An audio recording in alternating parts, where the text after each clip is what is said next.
ہمیں جوائن کیا ہے احسن اقبال صاحب نے. احسن اقبال صاحب بہت شکریہ آپ نے ہمیں جوائن کیا. احسن اقبال صاحب اس پورے معاملے پر ہم یہی ڈسکشن کرنا چاہ رہے ہیں اور یہی سمجھنا چاہ رہے ہیں کہ اس وقت یہ پورا معاملہ اس وقت ملکی مفاد میں یہی ہے کہ سب کچھ سموتھلی ہو, لیکن ایسے میں اگر کوئی سیاسی جماعت کوئی کنٹروورسی پیدا کرنے کی کوشش کرتی ہے تو اس میں نقصان کس کا ہوگا؟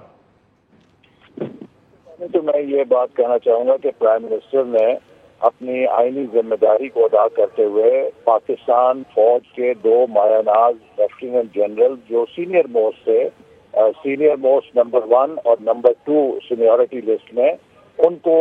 چیف آف آرمی اسٹاف کے لیے اور chairman joint chief of staff کے لیے منتخب کیا ہے. اور دونوں آفیسر ایک شاندار ٹریک ریکارڈ رکھتے ہیں, پروفیشنل کریئر کے حامل ہیں, اور ہم دعا گو ہیں کہ ان کی قیادت میں پاکستان کا دفاع مزید مضبوط ہوگا اور ناقابل تسخیر ہوگا. اور اس کے ساتھ ساتھ یہ بھی ایک بڑا ویلکم سگنل ہے کہ جو آؤٹ گوئنگ آرمی چیف نے کہا ہے کہ جو ماضی کے اندر سیاست میں مداخلت ہوئی اس کے خود ادارے کے لیے بھی نقصانات ہوئے اور ملک کے لیے بھی ہوئے, اور فوج نے یہ فیصلہ کیا ہے کہ وہ سیاست سے خود کو بالکل باہر رکھے گی. تو اس لیے ہم امید کرتے ہیں اور انشاءاللہ تعالی ہمارے مسلح افواج نہایت ہی مضبوط پروفیشنل بنیادوں پر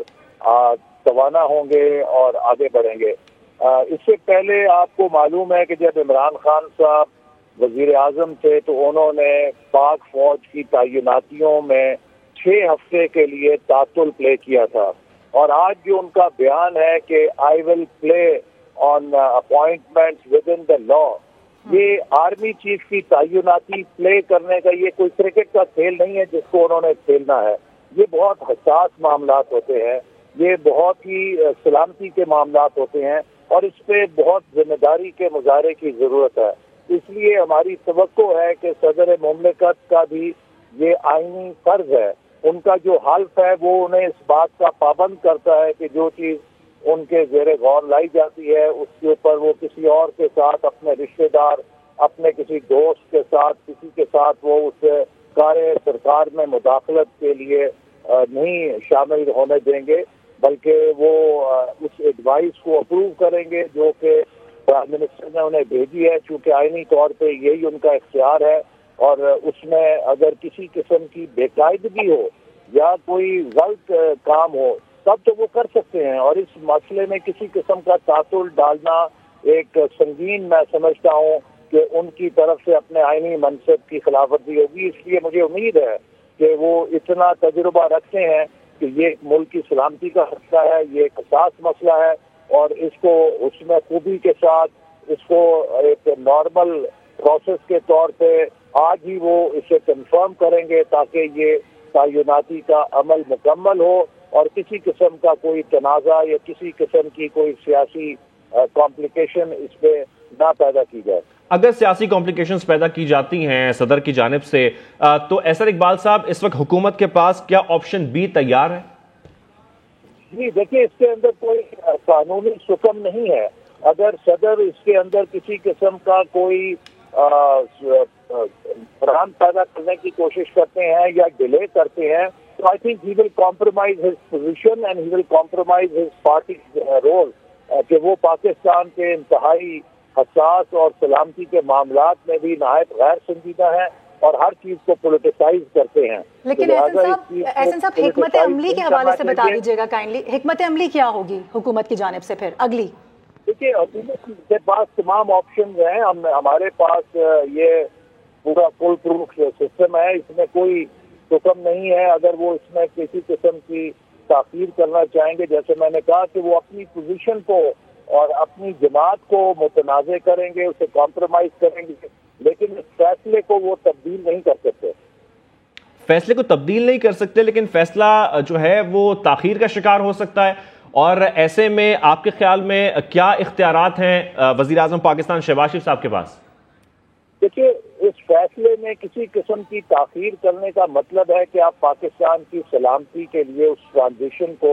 روکنا چاہتے ہیں اور ایک گو مگوں یا ایک خلا پیدا کرنا چاہتے ہیں سلامتی کے اداروں میں. عمران خان صاحب نے اس سے پہلے جب DGISI اور کراچی اور پشاور کور کمانڈرز کی اپوائنٹمنٹ تھی تو 6 ہفتے کے لیے تعطل پیدا کیا تھا ایک خلا پیدا کی تھی کہ جو ان کمنگ آفیسرز ہیں انہوں نے چارج نہیں لیا تھا، جو آؤٹ گوئنگ آفیسرز ہیں وہ چھوڑ نہیں سکتے تھے، اور اس سے پاکستان کے لیے شدید ایک سیکیورٹی چیلنج پیش ہوا تھا اس وقت. تو میں نہیں سمجھتا کہ اب اس کا وہ دوبارہ ایکشن ریپلے کریں گے. پاکستان کی سلامتی ایسی ہے کہ جس میں 1 منٹ کے لیے بھی کوئی غافل نہیں رہ سکتا، اور سیکیورٹی کے لیے 1 سیکنڈ کے لیے بھی آپ کسی فیصلے میں تعیناتی کے تاخیر نہیں کر سکتے. تو اس لیے مجھے امید ہے کہ صدر صاحب میں بیٹر سینس پریویل کرے گا. وہی کوئی ایسا عمل نہیں کریں گے کہ جس سے پاکستان کی سلامتی کے حوالے سے کسی قسم کی بے یقینی پیدا ہو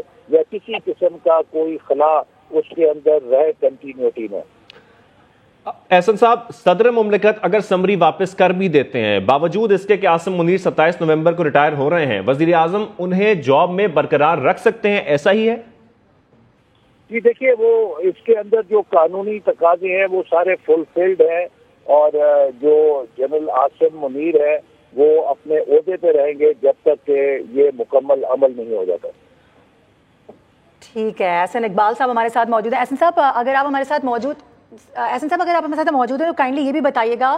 کہ جس طرح سے اس پورے معاملے کو متنازع بنانے کی کوشش کی جا رہی ہے، آپ نے کہا کہ یقینی طور پہ ایسا نہیں ہونا چاہیے، ہم بھی دعا گو ہیں، امید بھی یہی کرتے ہیں کہ ایسا نہیں ہوگا، لیکن بالفرض اگر ایسا ہو جاتا ہے تو کائنڈلی اس کا جواب آپ نے ابھی تک نہیں دیا. حکومت کے پاس حکمت عملی کیا ہے، پلان بی کیا ہے؟ بس کائنڈلی اگر آپ یہ بتا دیں گے تو ہمارے پاس جواب آ جائے گا.